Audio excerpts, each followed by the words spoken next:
حضرت ابو ہریرہ رضی اللہ تعالیٰ عنہ سے روایت ہے کہ ایک شخص نے رسول اللہ صلی اللہ علیہ وآلہ وسلم کی خدمت میں شکایت کی کہ میرا دل بہت سخت ہے۔ آپ صلی اللہ علیہ وآلہ وسلم نے فرمایا کہ یتیموں کے سروں پر شفقت کے ساتھ ہاتھ پھیرا کرو اور مسکینوں کو کھانا کھلایا کرو،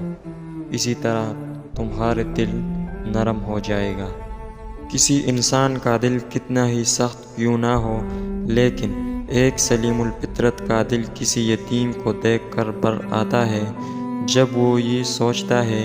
کہ جس طرح میں اپنی اولاد کا ایک مشفق اور مربی باپ ہوں، اس کا بھی اسی طرح کوئی مشفق اور مربی باپ ہوگا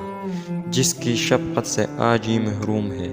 اگر اس نیت سے وہ کسی یتیم کے ساتھ رحم و کرم کا برتاؤ کرنے لگتا ہے تو قدرت آہستہ آہستہ اس کی قلبی